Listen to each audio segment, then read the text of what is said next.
आप देख रहे हैं आज तक। मैं हूं आपके साथ चित्रा त्रिपाठी। कोरोना वायरस की दूसरी लहर ने स्वास्थ्य व्यवस्थाओं की पोल खोलकर रख दी है। अस्पतालों में नए नए कोरोना पॉजिटिव लोगों को जगह नहीं मिल रहा। लंबी लंबी कतारें और लाइनें लगी हुई हैं। मरीज के तीमारदार परेशान है। हालांकि हेल्थ एक्सपर्ट का कहना है कि 80% से ज्यादा लोगों को अस्पताल जाने की जरूरत ही नहीं है। ऐसे लोग होम आइसोलेशन में रहकर टेली कंसल्टेशन की मदद से रिकवर हो रहे हैं। लेकिन कोरोना के कई तरह के साइड इफेक्ट ने लोगों को बुरी तरह से डरा कर रख दिया है। कई ऐसे केस सामने आए हैं जिसमें हार्ट अटैक से कोरोना के मरीजों की मौत हो रही है। इसके अलावा हार्ट डैमेज जैसे आफ्टर इफेक्ट भी हो रहे हैं। इससे कैसे बचा जाए, किन बातों का ख्याल रखा जाए, खुद को कैसे रखें महफूज, इसी बात पर चर्चा करने के लिए कई खास मेहमान इस वक्त हमारे साथ जुड़ चुके हैं। उनका तारुफ परिचय आपसे करवा देती हूं। इस वक्त हमारे साथ मौजूद हैं डॉक्टर अशोक सेठ, जो कि चेयरमैन हैं फोर्टिस स्कॉट हार्ट इंस्टीट्यूट के। साथ ही हमारे साथ डॉक्टर रमाकांत पांडा जी, जो कि वाइस चेयरमैन और एमडी हैं एशियन हार्ट इंस्टीट्यूट के। मुंबई से इस वक्त हमारे साथ जुड़ चुके हैं। डॉक्टर सप्तर्षि बसु हमारे साथ जुड़े हुए हैं, जो कि कोविड वॉरियर हैं। और साथ ही कई महत्वपूर्ण केसेस को हैंडल उनकी ओर से किया गया है, जिसमें सौरभ गांगुली का हम सब ने देखा था। जब माइनर हार्ट अटैक उनको आया था तो किस तरह से रिकवर होकर वो घर पर गए हुए थे। उनसे भी हम समझने की कोशिश करेंगे कि आखिर कैसे बचे इस बीमारी से। और साथ ही हमारे साथ डॉक्टर बलबीर सिंह, जो कि चेयरमैन है कार्डियोलॉजी मैक्स हेल्थ केयर के, वो भी हमारे साथ मौजूद है। सबसे पहले आपसे शुरुआत करते हुए डॉक्टर अशोक सेठ, हम सब जानते हैं कि किस तरह से कई ऐसे रिपोर्ट भी सामने आ रही हैं जो इस बात का दावा कर रहे हैं कि कोविड-19 से ठीक होने के बाद भी कई ऐसे पेशेंट हैं जिनको हार्ट अटैक आया, जिसके कारण उनकी जान चली गई। इसके पीछे की वजह क्या है, इसको कैसे पहचाने, और ये कितना खतरनाक कोरोना का ये जो दूसरा स्ट्रेन इस वक्त हम देख पा रहे हैं, ये कितना मुश्किल भरा है और लोग इससे कैसे बचें, क्या इसके बारे में जानकारी देंगे सर आप? तो पहली बात ये कहूंगा कि पिछले साल ही हमें ये बातें पता चल गई थी कि पहले 4 महीने में कि कोरोना हार्ट पे भी असर करता है। बिल्कुल। और इनफैक्ट मैंने पिछले जून में एक वो भी आर्टिकल भी लिखा था जिसमें कहा था corona is not just a lung disease, वो हार्ट डिजीज भी है। ये भी देखा जाता है कि हर फेज में इलनेस के आपको पता ही है कि 3 फेजेस होते हैं। एक तो वायरल रेप्लिकेशन फेज होता है जो पहले के 7 दिन का होता है, जिसमें यूजुअली माइल्ड इलनेस होती है। फिर वो एक सेकंड फेज होता है जो कि कुछ लोग उसमें चले जाते हैं, जो कि मॉडरेट डिजीज होती है जिसमें सांस कम होना शुरू हो जाता है। और फाइनली सिवियर डिजीज कुछ बहुत कम लोगों को होती है। बट इन हर फेज में हार्ट डिजीज हो सकती है। सबसे ज्यादा हार्ट डिजीज के जो लक्षण होते हैं वो सेकेंड फेज में आते हैं, और वो मॉडरेट फेज में इसलिए होते हैं कि ये इन्फ्लेमेशन होता है जो बॉडी का। उस इन्फ्लेमेशन की वजह से जो लंग डैमेज भी जो हम कहते हैं वो एक इन्फ्लेमेटरी रिस्पॉन्स है, डायरेक्ट वायरस का रिस्पॉन्स नहीं है। बिल्कुल। और जब लंग रिस्पॉन्स होता है तो साथ साथ 20 से 25% केसेस को वही इन्फ्लेमेटरी रिस्पॉन्स खून की धमनियों में भी इन्फ्लेमेटरी रिस्पॉन्स आता है। इनफैक्ट हर जगह की धमनियों, आर्टरीज जिसे कहते हैं, उनमें इन्फ्लेमेटरी रिस्पॉन्स आता है। जब इन्फ्लेमेटरी रिस्पॉन्स आता है तो ब्लड की थिकनिंग भी हो जाती है, खून के थक्के भी जमते हैं। इसलिए कुछ पेशेंट्स इवन इन हॉस्पिटल या पहले 7 से 10 दिन के अंदर हार्ट अटैक के साथ प्रेजेंट करते हैं। और ये यंग लोग होते हैं जिनको अंदर हार्ट के अंदर कोई ब्लॉकेज ही नहीं होती है, उनके आर्टरीज के अंदर खून का थक्का जमता है, हार्ट अटैक होता है और वो हार्ट अटैक के जरिए पहुंचते हैं। ये उनमें भी देखा जाता है कि जो एडमिटेड हैं, रिकवर कर रहे हैं, अच्छे हो रहे हैं, 7 से 10 दिन गुजर गए और सडनली वो हार्ट अटैक आ जाता है। सेकेंडली लंग्स में भी क्लॉटिंग होती है, तो उसकी वजह से प्रैक्टिकली वो पल्मोनरी एम्बोलिज्म जैसी सिचुएशन डेवलप हो जाती है। ब्रेन की आर्टरीज की क्लॉटिंग से स्ट्रोक आ सकता है। सेकेंडली हार्ट को ना ये वायरस की इन्फ्लेमेशन हार्ट की मसल को भी डैमेज करती है। और हार्ट की मसल की जब डैमेज होती है तो हार्ट की मसल वीक होना शुरू हो जाती है, पंपिंग एफिशिएंसी कम हो जाती है, लोगों का सांस फूलना शुरू हो जाता है, धीरे धीरे हार्ट फेलियर शुरू हो जाता है, और लोग कई बार शॉक और हार्ट फेलियर जिसमें कि फ्लूइड का इकट्ठा होने के सिम्टम से पहुंचते हैं। और फाइनली अगर यही हार्ट के इलेक्ट्रिकल सिस्टम या कंडक्शन सिस्टम जिसे हम कहते हैं उसको नुकसान कर दे तो कुछ लोग बहुत फास्ट हार्ट रेट 150, 160, 190 की हार्ट रेट से पहुंचते हैं, और कुछ लोग बहुत स्लो हार्ट रेट से कि 20-30 की हार्ट रेट पे चले जाते हैं और उससे कार्डियक अरेस्ट हो जाता है। तो ये जो 3 लक्षण हैं ये तो एक हमारे सामने आ रहे हैं, ये क्योंकि यंग लोगों में ज्यादा देखे जाते हैं, इस टाइम पे हम इनको ज्यादा देख रहे हैं इस सेकेंड वेव में। और फाइनली ये लक्षण पेशेंट के ठीक होने के बाद भी घर जाने तक चल सकते हैं, उसके बाद आ सकते हैं। तो इसलिए हमें बहुत ही सतर्क रहना पड़ रहा है। प्रैक्टिकली ये कहूंगा कि कोविड से जितनी डेथ्स होती हैं 40 से 50% वो हार्ट की प्रॉब्लम से। बिल्कुल सर, ये बहुत महत्वपूर्ण बात आपकी ओर से डॉक्टर अशोक सेठ बताई गई है और यकीनन इस वक्त लोग बुरी तरह से डरे भी हुए हैं, क्योंकि एक तरफ कोरोना को हराना और उसके बाद ठीक होकर घर जाना और इस तरह की परेशानी उनके जीवन में आ रही है, तो यकीनन न सिर्फ वो व्यक्ति बल्कि पूरा का पूरा परिवार समझ में नहीं आ रहा कि लोग ऐसे में करें क्या। और इसी सवाल के साथ डॉक्टर सप्तर्षि बसु मैं आपके पास आना चाहूंगी, क्योंकि जब हमारे पूर्व कप्तान सौरभ गांगुली के बारे में इस तरह की खबर सामने आई थी तो हम सब ने किस तरह से दुआएं की थी और वो पूरी तरह से स्वस्थ होकर घर भी वापस लौटे। आप लोगों की टीम की ओर से उनको स्वस्थ किया गया, ठीक किया गया। ऐसे में मैं जानना चाहूंगी खासतौर से ये जो मामले बढ़े हैं इधर कोविड-19 के इस दूसरे संक्रमण के बाद, जो कम एज ग्रुप वाले लोग हैं उनको ये निशाना बना रहा है, तो आप किस तरह से समझाएंगे लोग इससे कैसे बचें? वो कौन कौन से लक्षण होते हैं जिसको पहचानने के बाद लोगों को ये लगे कि हाँ अब मैं इस तरह की बीमारी का शिकार या मुझे कार्डियक अरेस्ट हो सकता है या मुझे हार्ट अटैक आ सकता है? इसके बारे में कैसे आप गाइड करेंगे सर? यस, देखिए एक चीज होता है कोविड में जिसको हम लोग लॉन्ग कोविड सिम्टम्स कहते हैं, जिसमें फैटिगनेस होता है, हेडेक्स होते हैं, डिप्रेशन में चल जाते हैं, काफी एंजाइटी होते हैं कोविड के बाद, और कफ और शॉर्टनेस ऑफ ब्रेथ रहते हैं। तो अगर इसके साथ टाइटनेस ऑफ चेस्ट या शॉर्टनेस ऑफ ब्रेथ बढ़ जाते हैं, सो ये हम लोगों को बहुत केयरफुल रहना चाहिए, इमीडिएटली डॉक्टर के साथ कंसल्ट करना चाहिए, क्योंकि ये कोई हार्ट का सिम्टम्स हो सकते हैं। क्योंकि 30 से 50 के अंदर जो आदमी हैं जो कोविड से रिकवर किए हैं, वो लोग जो हाइपरटेंसिव है, ये जैसे सर ने बताया कि पैल्पिटेशंस हो सकते हैं, और हम लोग ये हार्ट का जो सिम्टम्स है ये हम लोग अक्सर नेग्लेक्ट करते हैं। सो ये नेग्लेक्ट करना बहुत प्रॉब्लमेटिक हो सकता है, क्योंकि हार्ट अटैक्स या सीरियस लाइफ थ्रेटनिंग कंडीशंस आ सकते हैं। सो माइनर पल्पिटेशंस या कोई लाइट हेडेडनेस या कोई ब्लड प्रेशर का फ्लक्चुएशंस को नेग्लेक्ट मत कीजिए, इमीडिएटली डॉक्टर के साथ कंसल्ट कीजिए। और जो फूड है, फूड हैबिट बहुत ठीक से आपको करना है। Do not eat spicy, oily और प्रोसेस्ड फूड, और कोलेस्ट्रॉल और हाइपरटेंशन का एक ठीक से जांच होना चाहिए। कोलेस्ट्रॉल लेवल्स ठीक से मेंटेन करना चाहिए, ब्लड प्रेशर ठीक से मेंटेन करना चाहिए। और पोस्ट कोविड के बाद ब्रीदिंग एक्सरसाइज बहुत इंपॉर्टेंट है।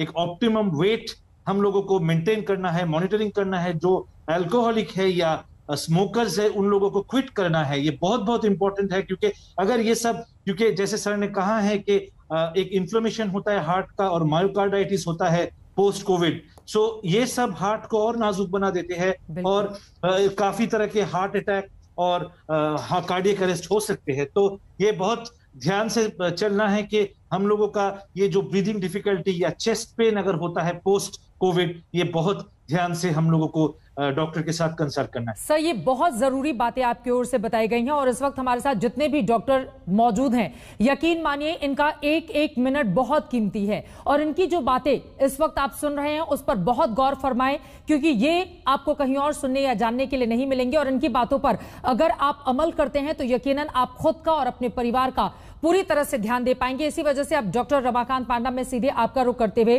क्योंकि बहुत सारे ऐसे भी लोग हैं जिनको पेट से जुड़ी हुई कुछ समस्याएं होती हैं और उनको चेस्ट पेन होता है। ऐसे में लोगों को समझने में नहीं आता कि मेरी पेट से जुड़ी समस्या की वजह से चेस्ट में पेन है या फिर हार्ट अटैक का खतरा है या उसके ये लक्षण है। सर आप इसको किस तरह से डिफ्रेंशिएट करके बताएंगे, इसको किस तरह से अलग अलग भागों में बांटकर बताएंगे कि वो कौन से लक्षण हैं जिसके आने पर आपको तुरंत अलर्ट हो जाना चाहिए और डॉक्टर से संपर्क करना होगा? देखिए, एक है जो पेशेंट का ऑलरेडी हार्ट का बीमारी है और दूसरे है जिसका हार्ट का बीमारी नहीं है। पता पहले नॉर्मल आदमी हो सकता है या पेशेंट जिसका एसिम्प्टोमेटिक मतलब अंदर हार्ट का बीमारी हो सकता है लेकिन बाहर से पता नहीं चलता है। और एक है जो नॉर्मल पर्सन है जो जिसका कोविड हुआ है। अभी हम पहले बात करेंगे जिसका कोविड हुआ है। जो जिसको कोविड हुआ है उसका ऑलरेडी हार्ट का बीमारी है, उनको पता है, तो उनको कोई एसिडिटी ज्यादा बढ़ गया, छाती अपर एब्डोमेन खाने के बाद स्पेशल डिस्कम्फर्ट हुआ, चलने में थोड़ा इवन एब्डोमेन पेट के अंदर डिस्कम्फर्ट हुआ, तो इमीडिएटली डॉक्टर को दिखा के उसका इलाज करना चाहिए। जो भी मेडिसिन ले रहा है उसका चेक करके मेडिसिन का एडजस्ट करना पड़ेगा। दूसरा है जिसका कोविड हुआ है लेकिन उनको पता नहीं कि हार्ट का बीमारी पहले था या नहीं था। आधा लोग हैं जिसका हार्ट का बीमारी नहीं है कुछ है जिसका हार्ट का बीमारी था लेकिन उनको पता नहीं है, अंदर ब्लॉकेज हो सकता है, उनको भी ऐसे कोई सिम्टम्स हुआ जिसमें कि चलने में या कोई एफर्ट में पेट के अंदर दर्द हो रहा है, तो उसको हार्ट के लिए सस्पेक्ट करना चाहिए, इमीडिएटली डॉक्टर को दिखा के उसका कंसल्ट करके उसका इलाज करना चाहिए। अनफॉर्चुनेटली पेट और हार्ट का सिम्टम्स कई बार ऑलमोस्ट सिमिलर होता है, जैसे एसिडिटी हुआ या पेट के अंदर एरिया में दर्द हुआ, वो दोनों एक साथ हो सकता है। तो इसीलिए जिसका स्पेशली जिसका कोई एफर्ट, कोई एक्सरसाइज थोड़ा चल फिर किया तो दर्द हुआ या कोई स्ट्रेस ले लिया तो दर्द हुआ, if it is there in the abdominal area specially stomach area, that they should suspect about heart and consult the doctor.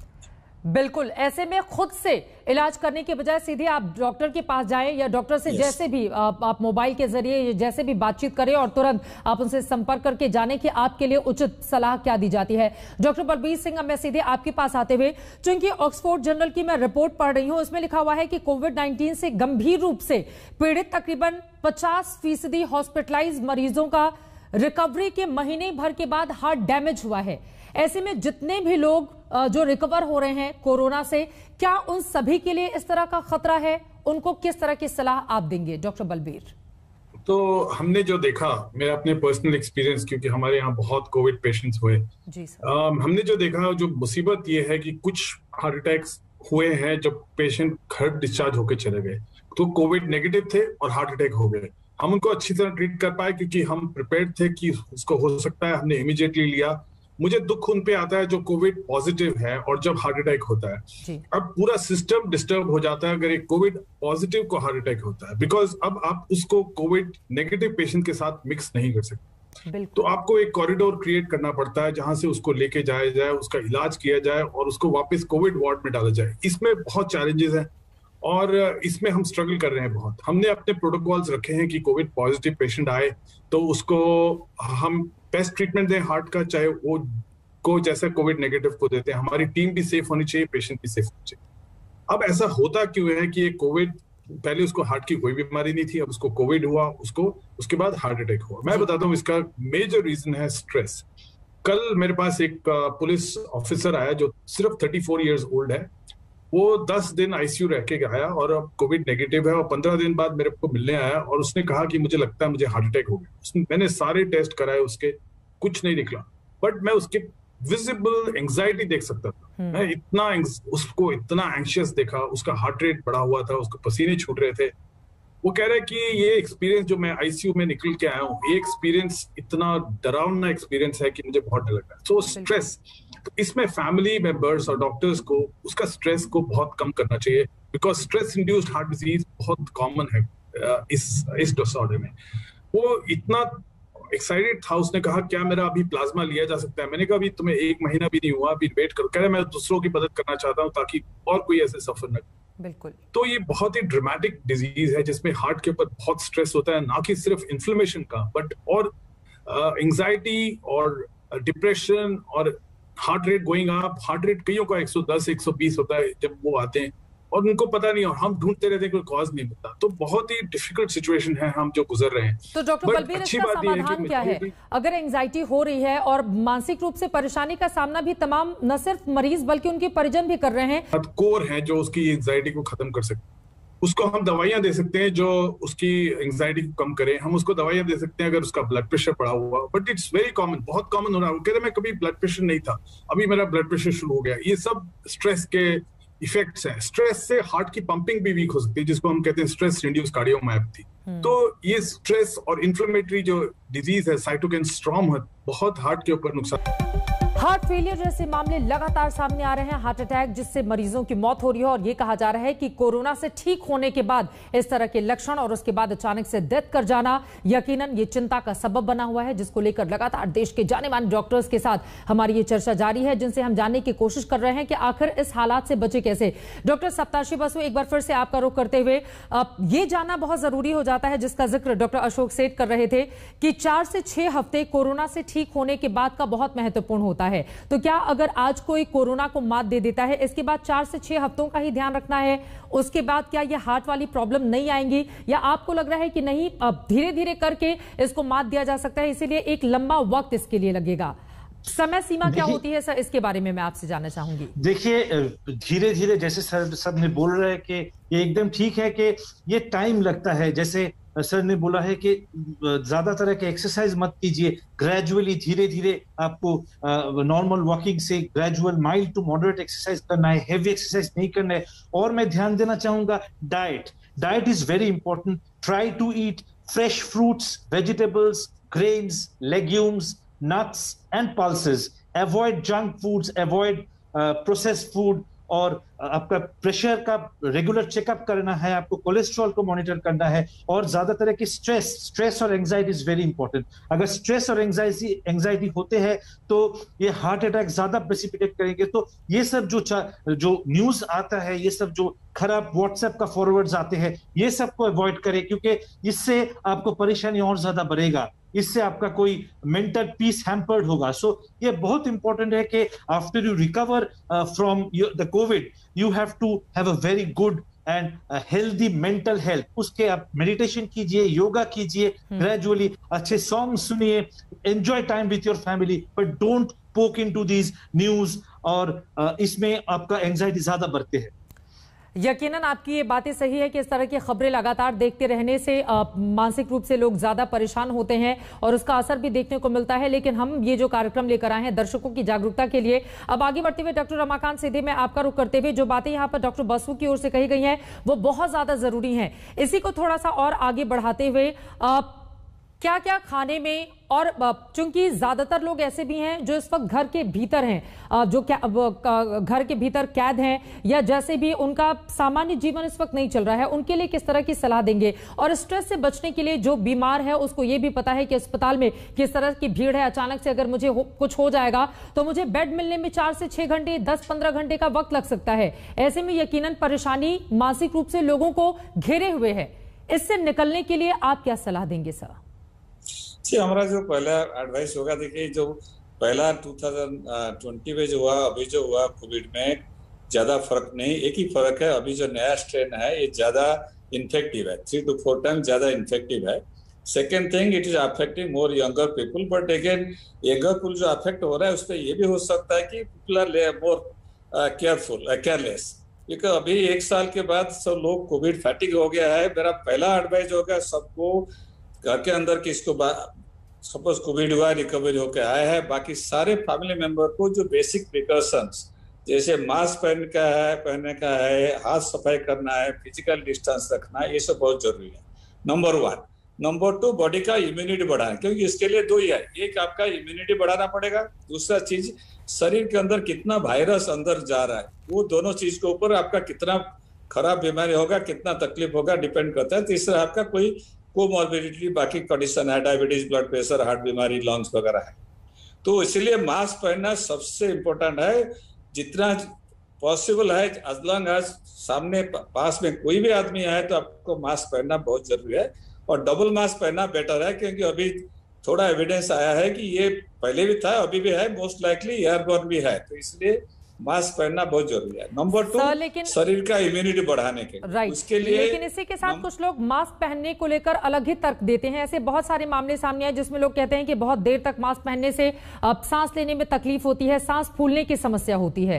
तो ऐसे लोगों को जो मेडिकल मास्क, जो N95 मास्क, जो मेडिकल डॉक्टर लोग के, जो हेल्थ केयर लोगों के लिए है, उसको पहनना नहीं चाहिए। उसको पहन के आप एक्सरसाइज करोगे तो ऑब्वियसली मुश्किल होगा, क्योंकि वो बहुत थिक मास्क है, उसपे ये जो वायरस को प्रोटेक्ट करने का हेल्थ केयर वर्कर के लिए। जो रेगुलर आम आदमी के लिए जो 4 प्लाई मास्क बोलता है, क्लॉथ मास्क, 2 क्लॉथ मास्क बहुत अच्छा है, उसके लिए आप चल सकते हो, मॉडरेट लेवल एक्सरसाइज भी कर सकते हो, उसमें सांस लेने कोई प्रॉब्लम नहीं है। ये मेडिकल मास्क इस्तेमाल करने के लिए हम एडवाइस नहीं करेंगे, इसके लिए आप सिर्फ हेल्थ केयर वर्कर के लिए रखिए। आप जो 4 प्लाई जो मास्क यूज करिए कंटिन्यूसली, जितना ज्यादातर यूज करेंगे तो कम वायरस शरीर के अंदर जाएगा, तो कम चांसेस है। दूसरा जो बताया, बॉडी इम्यूनिटी, जैसे डॉक्टर सेठ, doctor Balbir Singh and doctor Basu already बताया सब क्या क्या करना है। मैं 1-2 चीज और ऐड करूंगा, उसमें एक है इम्यूनिटी बढ़ाने के लिए सोना बहुत जरूरी है, तो make sure at least 8 hours sleep you are getting every day. दूसरा, ठीक टाइम पे सोने का, रात को 2 बजे सो के दिन में 10 बजे उठेंगे तो उसमें ठीक तरह से आपका इम्यूनिटी नहीं बढ़ेगा, 8 घंटा सोएंगे। बिल्कुल। तो रात को 9-10 बजे से बाद नहीं, लेट नाइट नहीं सोना। तो 8 घंटा सोने का, उसके साथ और एक खाने में जो बता दिया, जैसे आपको जो फ्रेश वेजिटेबल, नट्स, बाकी सब लेना, और एक चीज अवॉइड करना, sugar. Sugar is highly inflammatory शरीर के लिए। तो ये जो वायरस सारा शरीर में, स्पेशल लंग्स और हार्ट में इन्फ्लामेशन करता है, उसके ऊपर हाई शुगर डाइट अवॉइड करना। बाकी चीज तो सब पैनल डॉक्टर ने जो सब बताया है उसको कंटिन्यू करना है। ये जो इम्यूनिटी बढ़ाने के लिए mild to moderate level exercise, जिसका कोविड नहीं हुआ है उनका जो पहले जितना एक्सरसाइज करते थे वो कर सकते हैं। जिसका कोविड हुआ है, कितना सीवियरिटी कोविड है, हार्ट और लंग्स का कितना अफेक्ट है, उसके ऊपर डिपेंड करके mild to moderate level exercise रोज कर सकते हैं। एक सोने का है, एक्सरसाइज प्लस प्रॉपर डाइट, बिल्कुल ये तीनों चीज करेंगे तो आप स्ट्रेस नहीं लेने का, उसके साथ योगा करना, ये करेंगे तो शरीर में जो इम्यूनिटी बढ़ेगा, इन्फ्लामेशन कम रहेगा, तो आपका तकलीफ कम होने की चांस है। जिसका हार्ट का बीमारी है, जैसे बताया 3 टाइप का बीमारी लोग हैं, जो जिसका बिल्कुल हार्ट बीमारी नहीं है, उनका इन्फ्लामेशन वजह से क्लॉट होता है, उसके लिए डॉक्टर को दिखा के रेगुलरली चेक करके उसका इलाज करने का है। दूसरा जो है, जिसका हार्ट का बीमारी अंदर था लेकिन पता नहीं था, कोविड के बाद पता चल गया, या जिसका ऑलरेडी एग्जिस्टिंग बीमारी है, उनको अगेन इमीडिएटली डॉक्टर को दिखा के उनका एडवाइस के मुताबिक कैसा कितना सीवियरिटी बीमारी है, शरीर का बाकी चीज क्या है, डायबिटीज है, ब्लड प्रेशर है, बाकी की बीमारी क्या है, उसके ऊपर डिपेंड करके डॉक्टर का एडवाइस के मुताबिक मेडिसिन लेने का है। कोई डरने की बात नहीं है, कि आप देखेंगे जो मोर्टालिटी रेट इतना ज्यादा नहीं है, बहुत कम है। बिल्कुल। तो लोगों को इतना डरने का नहीं है। जैसे डॉक्टर बॉलबीर सिंह, डॉक्टर सेठ, डॉक्टर बसु बताया कि ज्यादा डरेंगे तो ज्यादा तकलीफ बनेगा। ये सबसे जरूरी बात आपने कही है कि ज्यादा डरेंगे तो दिमाग पर ज्यादा असर पड़ेगा, स्ट्रेस की समस्या का सामना आपको करना पड़ेगा, नींद नहीं आएगी, और यकीन मांगने अगर ये सब कुछ होने लगेगा तो फिर आपको आगे जाकर इस तरह की परेशानी जिसको लेकर यहां पर हम चर्चा कर रहे हैं उसका सामना करना पड़ सकता है। डॉक्टर बलबीर, अब मैं सीधे आपका रुख करते हुए, चूंकि फेफड़ों में खून के थक्के जमने की भी खबर लगातार सामने आ रही है, ये ब्लड क्लॉटिंग कब होती है? क्या पहले से कोई बीमारी होती है इस वजह से ऐसी समस्या, या फिर कोरोना के बाद आमतौर पर इस तरह के केसेस सामने आ रहे हैं? सर, इसके बारे में आप क्या समझाएंगे हमें? तो ये देखा गया है कि जो हॉस्पिटलाइज होते हैं पेशेंट्स, उसमें 20% में क्लॉटिंग बनती है, क्लॉट बनते हैं। इसी पॉइंट को लेके मैं एक और क्लैरिफिकेशन देना चाहता हूं, जो बहुत जरूरी है, कि कुछ पेशेंट्स जो हार्ट डिजीज के होते हैं, ब्लड थिनिंग दवाइयों पे होते हैं, उनको उन दवाइयों को किसी हालत में बंद नहीं करना। स्टैटिन्स, बीपी की दवाई या ब्लड थिनिंग एजेंट्स को किसी हालत में बंद नहीं करना। ये कोरोना वायरस प्रोथ्रोम्बोटिक है, यानी कि ये क्लॉट्स बनाता है बॉडी में। ये clots heart attack, brain stroke, lung में क्लॉट्स बनके कॉज ऑफ सडन डेथ है।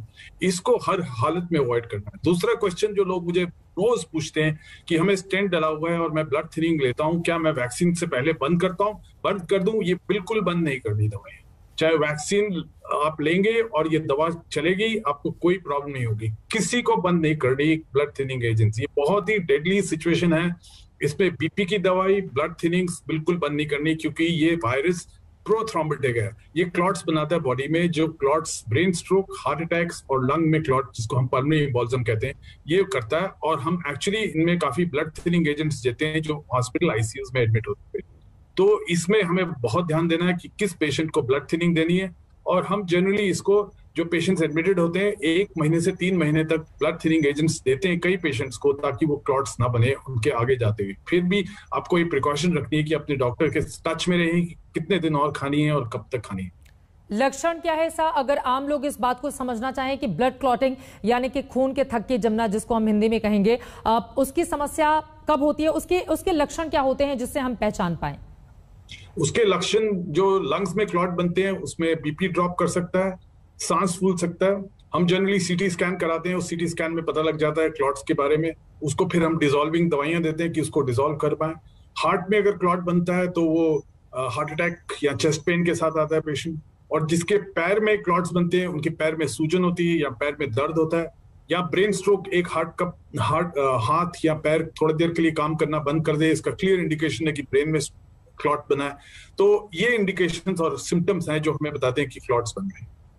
और ऐसी स्थिति में तुरंत डॉक्टर से संपर्क करें। यकीन माने खुद से अगर आप डॉक्टर बन के कोई भी दवाइयां खाने लगेंगे तो वो आपको कहीं ज्यादा नुकसान पहुंचाएगा। ऐसे लोगों को डॉक्टर अशोक सेठ आप क्या कहेंगे, क्योंकि बहुत सारे ऐसे लोग हैं, चूंकि मौजूदा जो हेल्थ सिस्टम है हम सब जानते हैं, आप डॉक्टर्स लगातार भगवान के रूप में सभी की सेवा में दिन रात एक किए हुए हैं, लगे हुए हैं ताकि लोगों को जल्द से जल्द एक सामान्य अच्छी जिंदगी दी जा सके। लेकिन इन सब के बीच बहुत सारे ऐसे लोग भी मिल जाएंगे जो घर बैठे खुद से ही अपनी मेडिसिन खाने लगते हैं, किताबों में पढ़ के या कहीं और से। ऐसे लोगों को आप क्या सलाह देंगे? ये कितना ज्यादा खतरनाक हो सकता है खुद से ही डॉक्टर बन जाना और खुद का ट्रीटमेंट करना? अभी तो आपने बहुत इंपॉर्टेंट सवाल और एक प्रॉब्लम रेज की है, और यही नहीं, व्हाट्सएप पे आजकल सबसे ज्यादा डॉक्टरी और सबसे ज्यादा एजुकेशन चल रही है, या मिस इन्फॉर्मेशन ही कहिए वो चल रही है। बिल्कुल। इनफैक्ट मैंने तो ये भी देखा है कि बने बनाए प्रिस्क्रिप्शंस व्हाट्सएप पे घूम रहे हैं कि पेशेंट खुद ही ले ले। देखिए, घर की ट्रीटमेंट इंपॉर्टेंट है, और आज के माहौल में जिसमें कि अस्पताल में बेड मिलने मुश्किल है, हमें ये भी पता है कि 85% लोग तो घर पे ही ट्रीट हो जाएंगे और बेटर हो जाएंगे, और उनको फ्लू लाइक सिम्टम होगा, थोड़ा जुकाम, खांसी, सर्दी, बुखार कुछ दिन तक होगा और धीरे धीरे ठीक होके उसके बाद वो स्वस्थ हो जाएंगे जी। ये कोई 10% लोग ही हैं, 10 से 15%, जिनको अस्पताल की एडमिशन की जरूरत पड़ेगी, और उनमें से कुछ थोड़े से सीरियस होंगे। अब समझने की बात यह है कि ये सेल्फ ट्रीटमेंट नहीं है। यस, इनमें कुछ दवाइयां हैं, बट अगर आप अपनी इम्यूनिटी अच्छा रखोगे, अगर जो सब डॉक्टरों ने जिस हिसाब से कहा है कि अपने आप को तंदुरुस्त और हेल्दी रखोगे, मेंटल अपना ठीक रखोगे, पॉजिटिव रहोगे, तो वैसे ही वो फर्स्ट फेज निकल जाता है जी। उसमें कुछ दवाइयां हैं जो कि सेल्फ मेडिकेट नहीं करनी चाहिए वेरी क्लियरली। अगर आपको कोविड के लक्षण है, कोविड पॉजिटिव है, तो आज हर तरह से video consultation on virtual consultations हो जाती है। आपको प्रिस्क्रिप्शन मिल जाएगा, आपको पूरी एडवाइस मिल जाएगी कि क्या लेना है, क्या खाना है, क्या पीना है, कौन सी दवाइयां आपको चाहिए होंगी। बट फर्स्ट फेज में, माइल्ड फेज में, ज्यादातर में कोई ऐसी दवा इंपॉर्टेंट नहीं है जिससे आपकी जान बचाए जी। आती है।